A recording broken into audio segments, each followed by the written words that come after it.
I never thought I'd return to this city 5 years ago.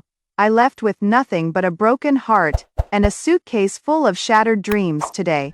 I am back as someone completely different. My name is Maya Chen, and this is the story of how my sister's betrayal led to the most unexpected alliance of my life. 5 years ago, I was living what I thought was a fairy tale. I was 26, engaged to David Martinez, the most charming man I'd ever met. We'd been together for 3 years, and our wedding was just 2 months away. I worked at a small marketing firm. Nothing glamorous, but I was happy. David was everything I thought I wanted. Handsome, successful in real estate, and he made me laugh every day. My younger sister Zoe was my maid of honor. She was 23 then, fresh out of college with a degree in business management, and full of dreams about starting her own event planning company. She was always the prettier one, the more outgoing one, the one who could light up any room she entered. But I never felt jealous. She was my baby sister, and I loved her unconditionally, or so I thought. The first crack in my perfect world appeared 3 weeks before my wedding. I came home early from work, one Tuesday afternoon, because I had food poisoning and couldn't keep anything down. Our apartment was quiet, which was strange because David had said he was working from home that day. I climbed the stairs to our bedroom, planning to just collapse and sleep off the nausea. But as I reached the top of the stairs, I heard voices, soft laughter, a woman's giggle that made my stomach drop even further than the food poisoning had. I knew that laugh. I'd been hearing it my entire life. With trembling hands, I pushed open the bedroom door. What I saw destroyed me in ways I didn't know were possible. David and Zoe were on our bed, our wedding bed that we'd picked out together just months before. They weren't just kissing. They were completely lost in each other, like they'd been doing this for a long time. I must have made a sound, because they both looked up. Zoe's face went white. David just stared at me with an expression I'd never seen before. Not guilt, not shame, but almost relief. Maya, Zoe whispered, scrambling to cover herself with our bedsheet. I can explain. Explain what? My voice came out as a croak. Explain how long you've been sleeping with my fiancé. David sat up, running his hands through his hair. He looked at me with those dark eyes that used to make my heart flutter, and said the words that would haunt me for years. Maya, I am sorry you had to find out this way, but I love her. I've been trying to figure out how to tell you. Tell me what? I was shaking now, my whole body trembling like I was having a seizure. I want to call off the wedding, he said, his voice steady and calm, like he was discussing the weather. Zoe and we're in love. We have been for months. Months. While I was planning our wedding, choosing flowers, tasting cakes, sending out invitations, my sister and my fiancé had been carrying on behind my back for months. I looked at Zoe, hoping to see some remorse, some indication that she understood the magnitude of what she'd done. Instead, she looked almost defiant. Maya, you don't understand, she said, sitting up straighter. We didn't plan this. It just happened. And when you love someone, really love someone, you can't just ignore it. I loved him, I whispered. I was going to marry him in 3 weeks. But you don't love him the way I do, Zoe said, and her voice was getting stronger, more confident. You love the idea of him. You love the security, the plan, the future you've mapped out. But David and we have a real connection, a soul connection. I wanted to scream. I wanted to hit her. I wanted to disappear. Instead, I just stood there, processing the fact that my sister had not only betrayed me but was now trying to justify it by telling me my feelings weren't real. David stood up and started getting dressed. Maya, I know this is hard, but in the long run you'll see that this is better for everyone. You deserve someone who loves you completely, not someone who is settling. Settling, after 3 years together, he was calling our relationship settling. Get out, I said quietly. Maya, Zoe started. Get out. I screamed, finding my voice at last. Both of you, get out of my apartment. Get out of my life. Get out. They left, taking pieces of my soul with them. I called in sick to work for the rest of the week, and spent the next 7 days calling wedding vendors, canceling everything, explaining to friends and family that the wedding was off. The humiliation was almost worse than the heartbreak. My parents were devastated, not just because the wedding was canceled, but because of Zoe's role in it.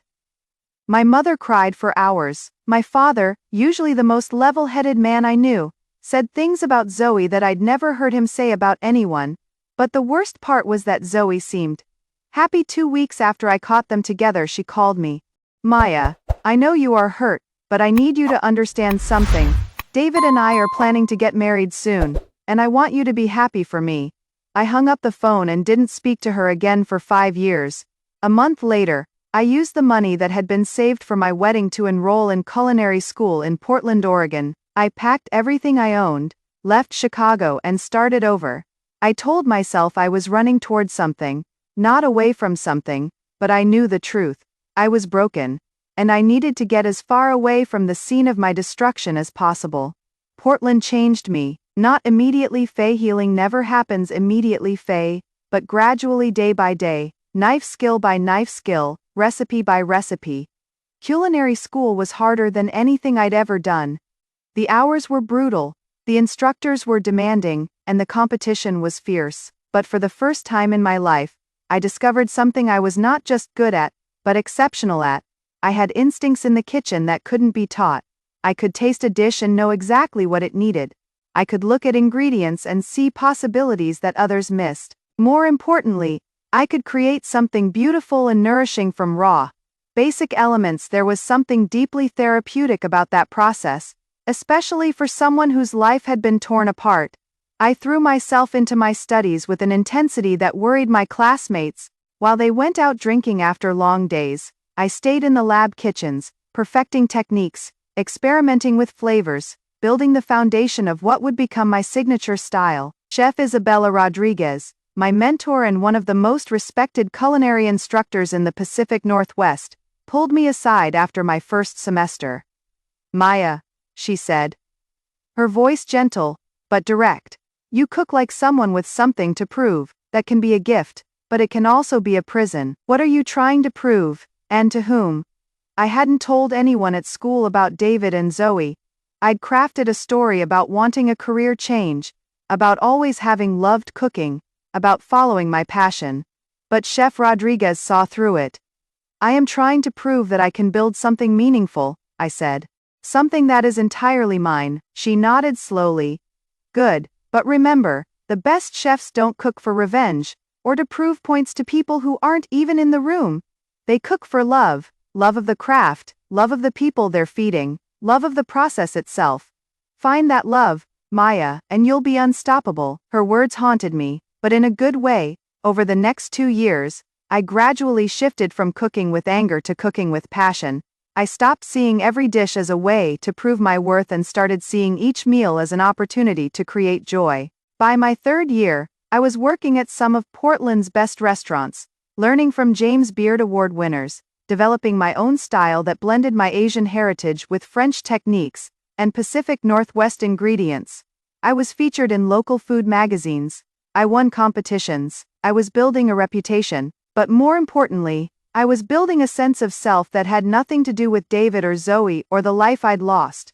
This Maya was stronger, more confident, more capable than the Maya who'd been devastated by betrayal 5 years earlier. I rarely thought about home anymore. My parents visited me twice and I could see they were proud of who I'd become, but also sad about the rift in our family.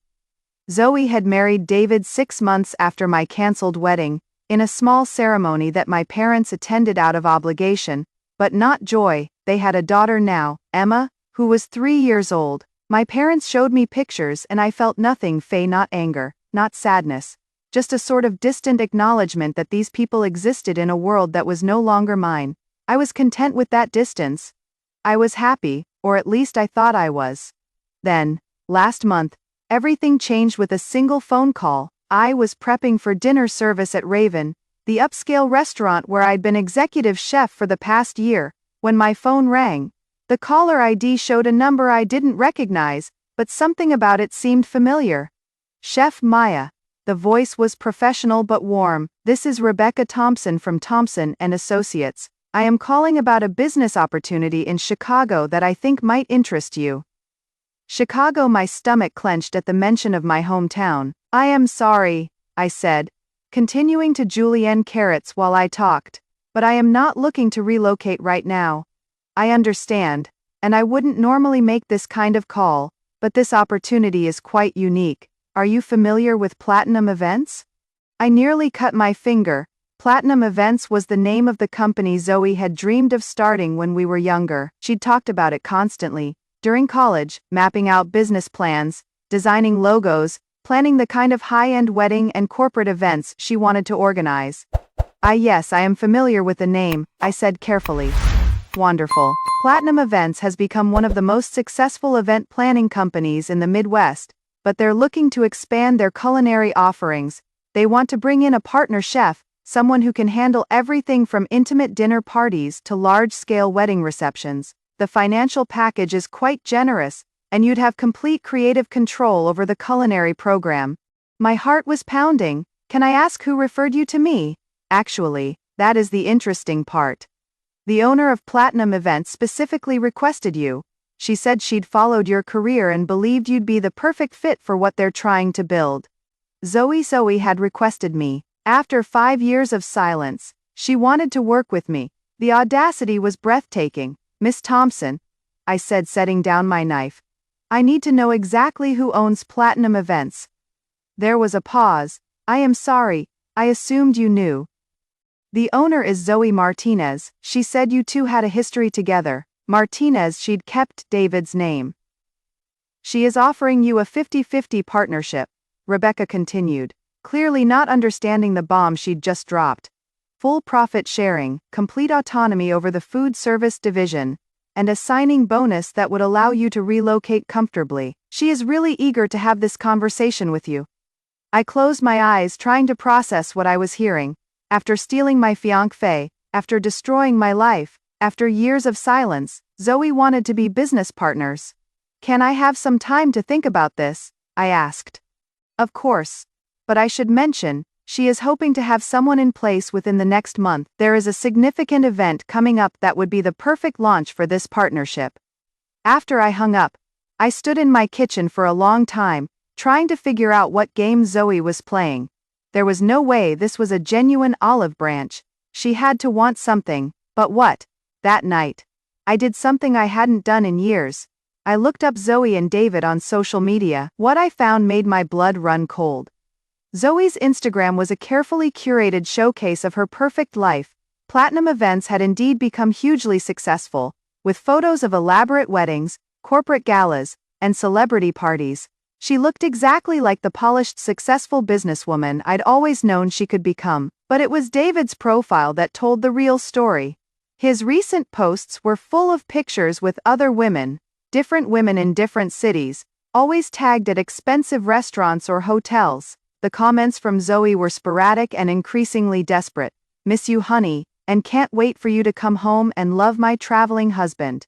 It didn't take much detective work to realize that David was cheating on Zoe, probably had been for years, and was barely bothering to hide it anymore. The irony was almost too perfect to believe. I spent the next 3 days researching Platinum Events, digging into their finances, their reputation, their client list. What I found was fascinating.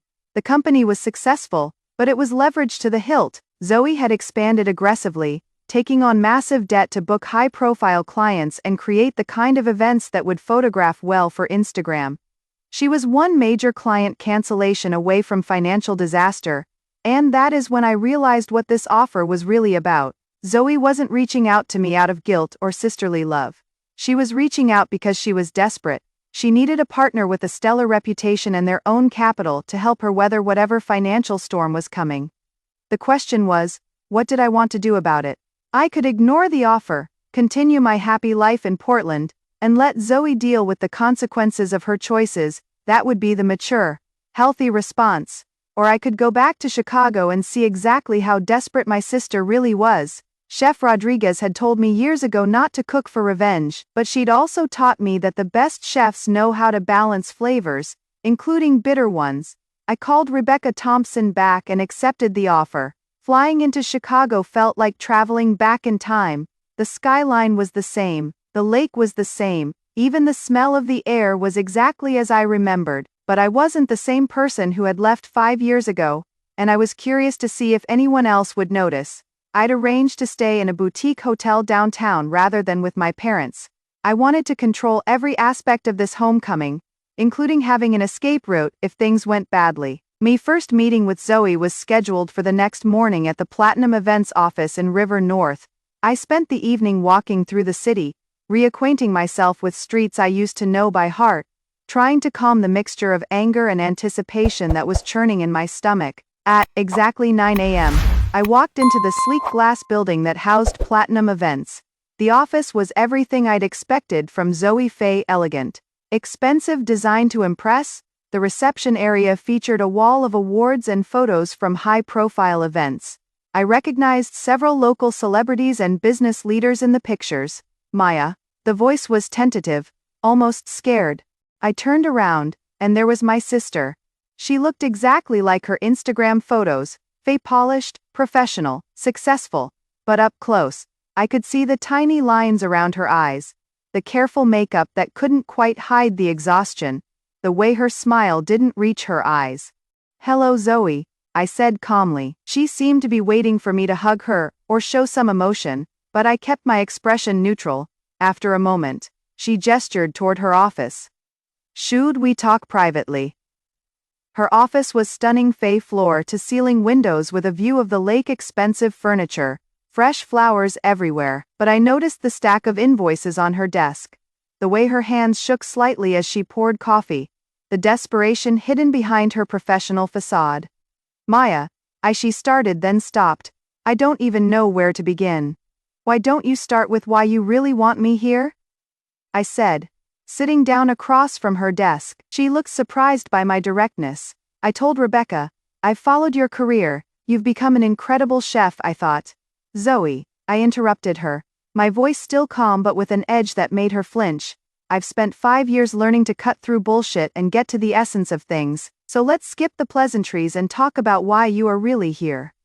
Her mask slipped for just a moment, and I saw a flash of the vulnerability underneath. "Busyness has been challenging lately," she admitted. "The wedding industry took a hit during the pandemic, and some of our biggest clients have had to scale back. I've invested heavily in expanding the company, and now I need a partner who can help take things to the next level." "You need money," I said. It wasn't a question. "I need a lot of things. Money, yes, but also credibility. The culinary component of event planning has become huge, and I don't have those skills. You do. You have everything I need to make this work." I leaned back in my chair, studying her face. "And what do you have that I need?" "A client base, connections. A established business that you could step into and immediately start making profitable." "And David?" I asked quietly. Her face went white. "David. Is he part of this business partnership?" "No," she said quickly. "David has his own career, his own interests. This is just about you and me." "Interesting." She couldn't even say her husband's name without looking like she was in pain. "I need to see your books," I said. "All of them. Financial statements, client contracts, outstanding debts, projected income, everything." "Of course," she said, but I could see her calculating, trying to figure out how much to reveal. "I also need complete creative control over the culinary division. As Rebecca mentioned, full authority to hire and fire staff, choose suppliers, design menus, set pricing." "Absolutely.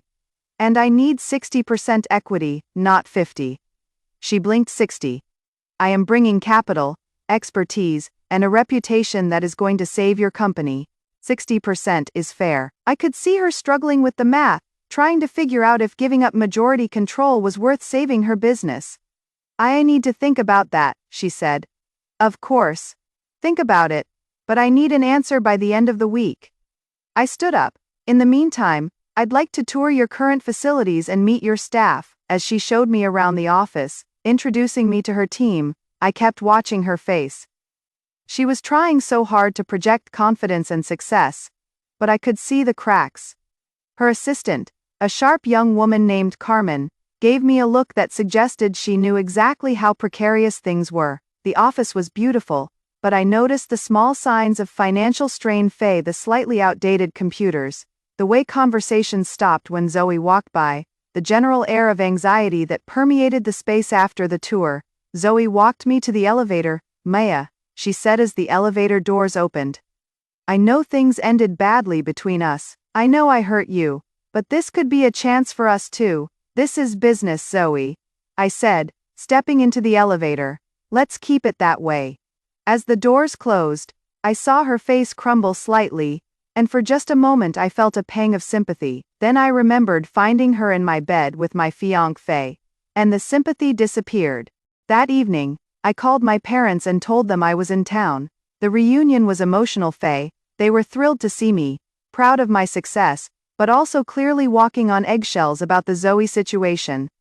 She has been asking about you for years, my mother said over dinner. She wanted to call you so many times, but she didn't know what to say. How is her marriage? I asked casually. My parents exchanged a look. Not good, my father said quietly. David travels constantly. When he is home, they fight. Emma spends more time here than at her own house. Emma, my niece. I'd been so focused on my anger toward Zoe that I'd forgotten about the innocent child caught in the middle of all this dysfunction. She is a sweet little girl, my mother said. She looks just like Zoe did at that age. She asks about you sometimes. Zoe must have shown her pictures. That night, I lay in my hotel room staring at the ceiling, trying to figure out what I was really doing here. Was this about justice, revenge, business, family, or was it about something else entirely? The next morning, I got my answer. I was having coffee in the hotel lobby, reviewing the financial documents Zoe had sent over, when I heard a familiar laugh, that same easy, charming laugh that used to make my heart skip a beat. David Martinez was sitting at a table across the lobby, having an animated conversation with a stunning blonde woman who was definitely not Zoe. He looked exactly the same, Faye, handsome, charismatic, completely at ease. The woman was hanging on his every word, laughing at his jokes, touching his arm. I watched them for several minutes, noting how comfortable they seemed together, how intimate their body language was. This wasn't a business meeting, or a casual coffee with a friend. This was a man having an affair and not being particularly subtle about it. When they got up to leave, I made a split-second decision. I followed them. They went to a nearby hotel, Faye, not mine, but another upscale property a few blocks away. They walked through the lobby like they belonged there, heading straight to the elevators. The woman had a room key in her hand. I sat in the hotel bar for 2 hours, nursing a single glass of wine and thinking about what I'd just witnessed. David was cheating on Zoe, brazenly and openly, in the city where they both lived and worked, which meant either Zoe knew and was tolerating it, or she was in complete denial about her husband's behavior. Either way, it added another layer of complexity to this whole situation. When I got back to my hotel, there was a message from Zoe asking if I wanted to have dinner with her and Emma. Against my better judgment, I said yes. The restaurant she chose was casual and family-friendly, clearly selected with her daughter in mind. When I walked in, I saw them at a corner table, Faye, Zoe, looking nervous and exhausted, and a beautiful little girl with dark hair and bright eyes, who was coloring quietly while she waited. Emma, Zoe said softly as I approached. This is Mommy's sister, Maya. Emma looked up at me with curiosity but no shyness. Are you the one who cooks food on television? I laughed despite myself. I am not on television, but I am a chef. That is so cool. Can you make pancakes? Mommy's pancakes are terrible. Emma, Zoe looked mortified. It is okay, I said, sitting down. And yes, I can make excellent pancakes. Dinner was surprisingly pleasant. Emma was a chatterbox, telling me about school, her friends, her favorite books. She was smart and funny and completely innocent of the adult drama swirling around her. Watching her, I felt a stab of protectiveness that surprised me, but watching Zoe was harder. She kept checking her phone, clearly waiting for a call or text that wasn't coming. Every time the phone stayed silent, I saw her deflate a little more. Is Daddy coming home tonight? Emma asked as we were finishing dessert. Daddy's working, sweetheart, Zoe said, but her voice was strained. He'll be home soon. Emma accepted this with the resignation of a child who'd heard it many times before. After dinner, as Zoe was putting Emma in her car seat, the little girl looked at me seriously. Are you going to stay in Chicago? She asked. I am thinking about it, I said. Good, Mommy needs someone to help her. She cries a lot when she thinks I am not looking. My heart broke a little bit at those words, Whatever anger I felt toward Zoe, this innocent child didn't deserve to grow up in a house full of lies and sadness. That night, I made a decision. I was going to accept Zoe's partnership offer, but not for the reasons she thought. I wasn't going to help her save her marriage, or her business out of sisterly love. I was going to help her because Emma deserved better, and because David Martinez had gotten away with hurting women for far too long. But first, I needed to understand exactly what kind of man I was dealing with. The next few days, I became a private investigator. I hired a professional firm to do a comprehensive background check on David, but I also did my own research. I followed him, watched his patterns, learned his habits. What I discovered was worse than I'd expected. David wasn't just having one affair, he was having multiple affairs, with different women in different cities. His business travel was elaborate cover for a lifestyle of serial infidelity that had been going on for years. The detective I hired found evidence of at least 6 different women he'd been involved with, over the past 2 years alone. But more than that, there was a pattern to his behavior that was truly disturbing. He targeted women who were vulnerable, recently divorced, struggling financially, emotionally fragile. He would romance them, make them fall in love with him, get them to invest money in his real estate deals, and then disappear when they started asking questions.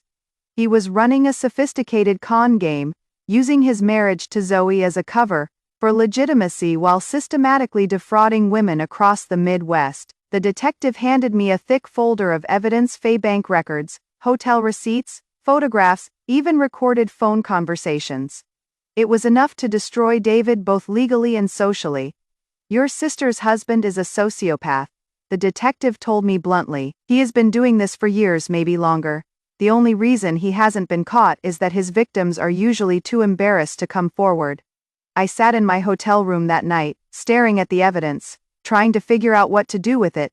I could turn it over to the police, but white-collar fraud cases were notoriously difficult to prosecute. I could give it to Zoe, but knowing her, she'd probably find a way to rationalize David's behavior and blame herself. Or I could use it strategically. The next morning, I called Zoe and told her I was ready to accept her partnership offer, with my 60% equity requirement. "Really?" She sounded almost surprised. "You'll do it?" "I'll do it, but I have some conditions." We met at her office to go over the details. I'd had my lawyer draft a comprehensive partnership agreement that gave me not just majority ownership, but also significant control over the company's operations and finances. "This is very thorough," Zoe said, flipping through the contract. "I don't do anything halfway," I said. "If we're going to be partners, we're going to do this right." As she was signing the documents, I asked casually, "By the way, I saw David the other day, at the Marriott downtown. He was having coffee with a blonde woman." "Client meeting?" Zoe's pen froze over the paper. "Blonde woman?" "Very attractive. They seemed close." I watched the color drain from her face. He said he was meeting with a property investor, Janet something. She is from Milwaukee." "Ah, that must have been it," I said, as if it didn't matter, but I could see the seeds of doubt I'd planted taking root. Zoe finished signing the papers with shaking hands.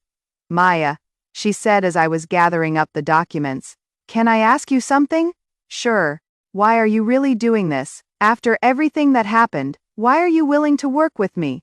I looked at her for a long moment. She looked so fragile, so desperate for reassurance that I almost felt bad for what I was about to do.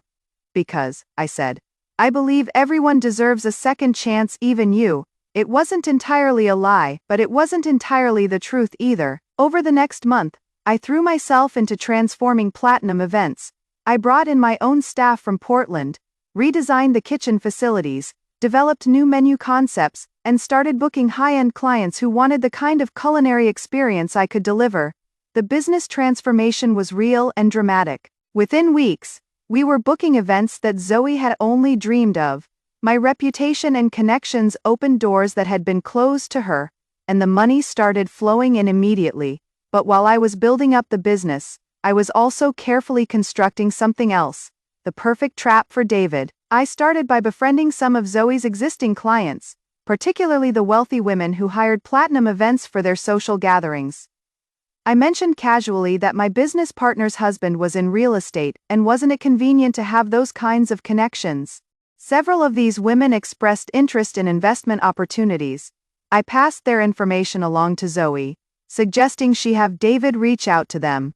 That is brilliant, Zoe said, clearly grateful for my efforts to include her husband in our business network.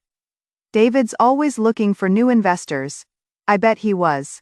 I also started documenting everything, every conversation, every financial transaction, every business decision. I told Zoe it was for tax and legal purposes, but really, I was building a comprehensive record of everything that was about to happen. The trap was baited. Now I just had to wait for David to take it. He didn't disappoint me. Within 2 weeks, David had contacted 3 of the women I'd referred to him. Within a month, he had convinced 2 of them to invest substantial amounts of money in an exclusive development opportunity that existed only in his imagination. I knew this because one of the women, Margaret Hensley, was actually a friend of mine from culinary school, whose mother lived in Chicago. I'd asked her to play along, to pretend to be interested in David's pitch, and to record everything. Maya, this guy is unbelievable. Margaret told me over the phone after her meeting with David. He is smooth, I'll give him that.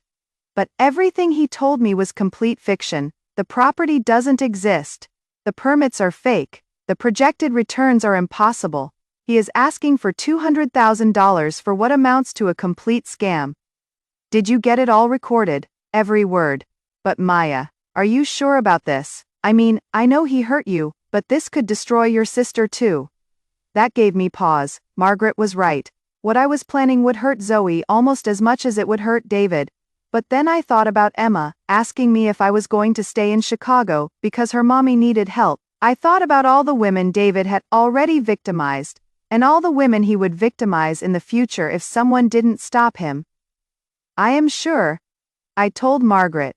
The plan was coming together perfectly, but before I could spring the trap, something unexpected happened. Zoe asked me to have lunch with her. We met at a quiet cafe near the office, somewhere we could talk privately.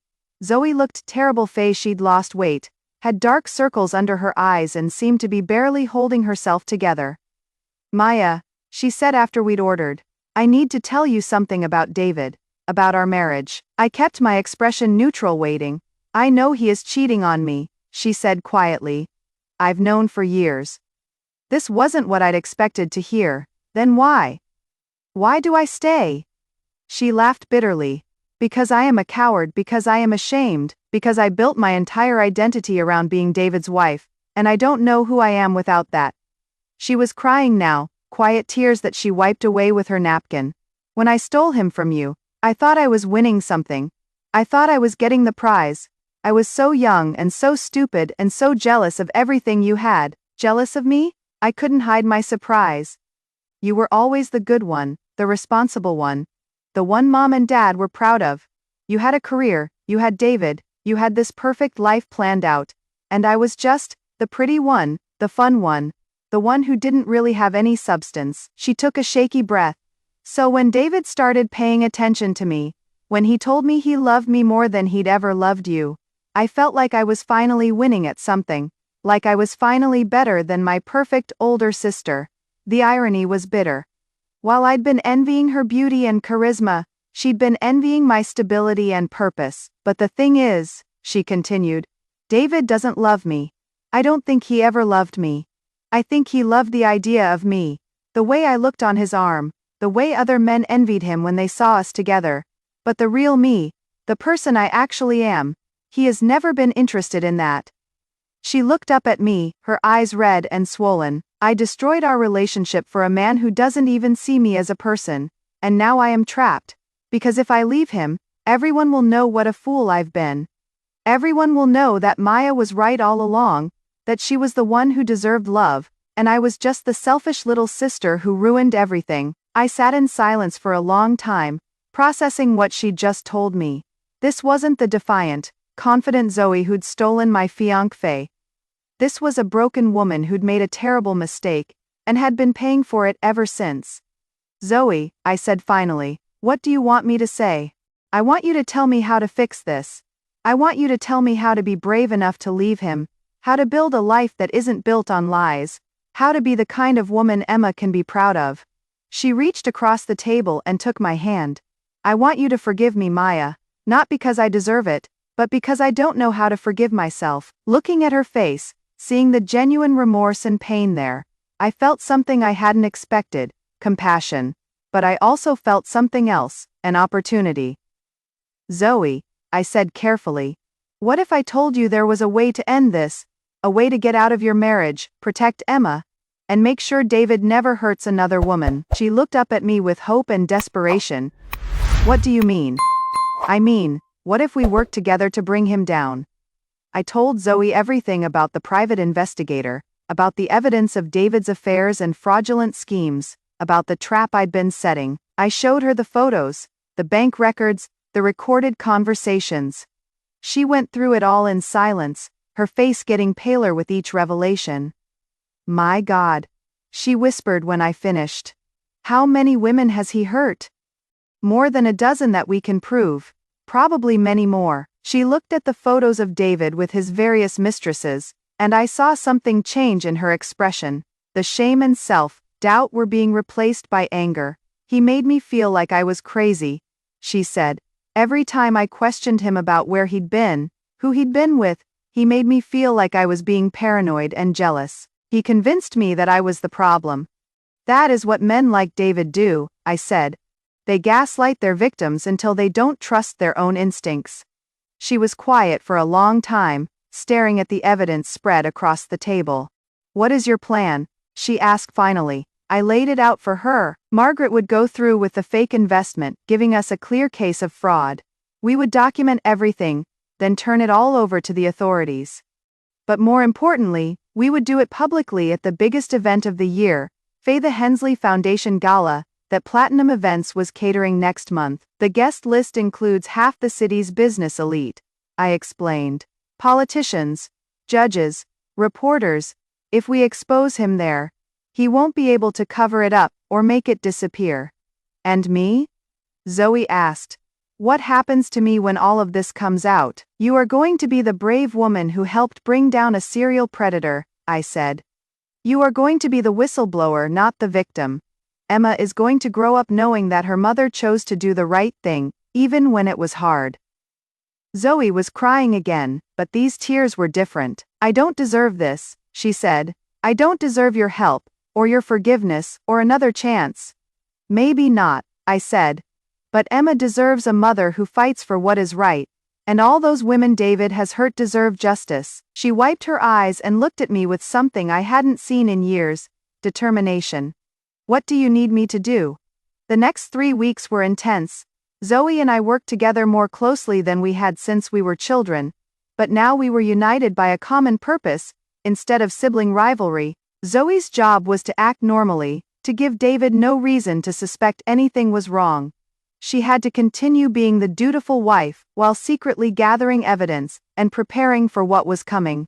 My job was to plan the perfect event. The Hensley Foundation Gala was already going to be the social event of the season, but I wanted to make it unforgettable for all the right reasons, and for David, for all the wrong ones.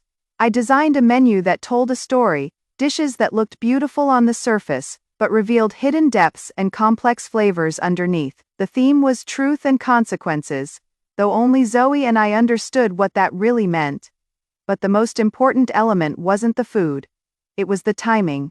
Margaret had strung David along perfectly, pretending to be more and more interested in his fake investment opportunity. We'd arranged for the final closing meeting to happen during the gala, in a private room at the venue where David thought he'd be signing the papers that would net him $200,000.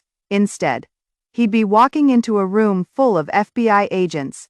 The plan was perfect, but as the night of the gala approached, I started to worry about Zoe. She was holding herself together, but barely. The stress of living a lie while preparing to expose her husband was taking its toll. 3 nights before the event, she called me crying.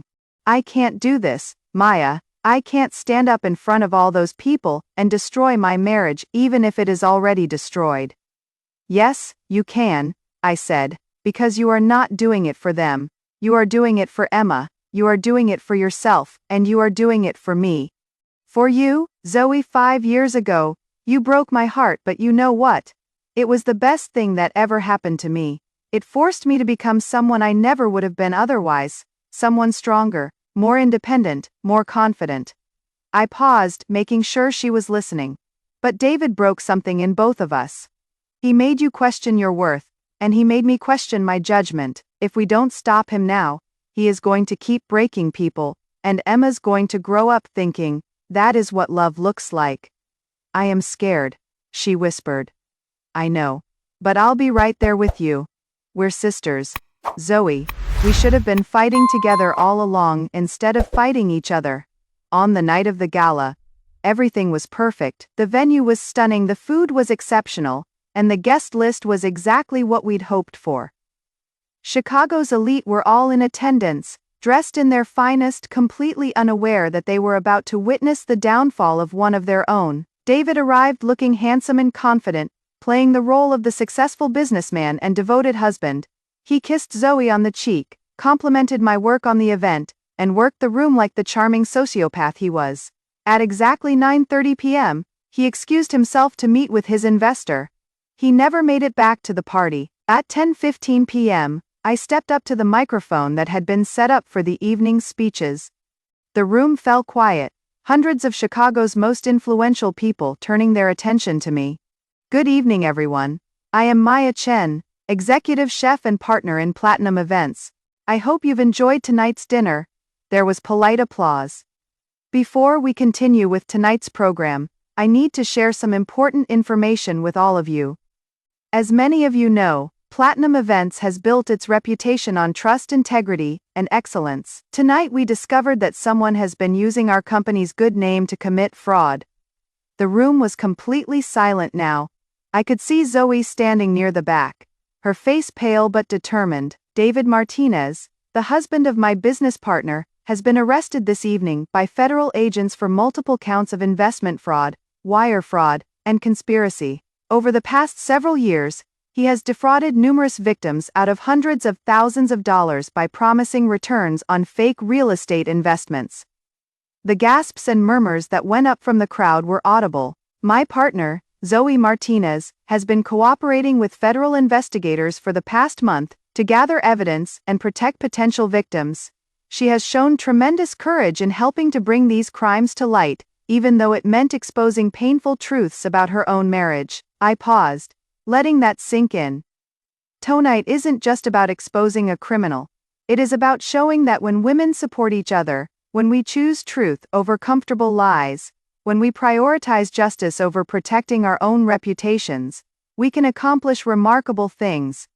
I looked directly at Zoe, who was crying but standing straight. Zoe Martinez is filing for divorce tomorrow morning. She and her daughter will be starting a new life free from manipulation and lies, and Platinum Events will continue to serve this community with the integrity and excellence you deserve. The applause that followed was thunderous. People were standing up, some crying, many coming over to embrace Zoe and offer their support. Later that night, after the crowd had dispersed and the cleanup was finished, Zoe and I sat in the empty ballroom, sharing a bottle of wine and finally having the conversation we should have had 5 years ago. I am sorry, Maya, she said, for everything, for David, for the wedding, for the years of silence. I am sorry for being such a terrible sister.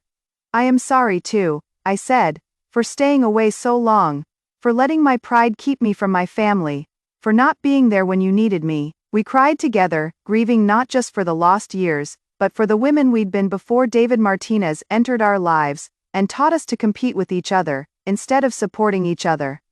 What happens now? Zoe asked. Now we build something new, I said, together. The recipe for redemption. 6 months later, Platinum Events has become the most successful event planning company in the Midwest.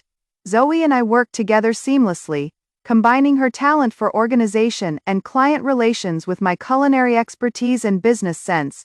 David was sentenced to 8 years in federal prison. His victims have been compensated through the sale of his assets, though the emotional damage he caused will take longer to heal. Zoe's divorce was finalized last month. She is in therapy, working on rebuilding her sense of self-worth and learning to trust her own judgment. Some days are harder than others, but she is getting stronger.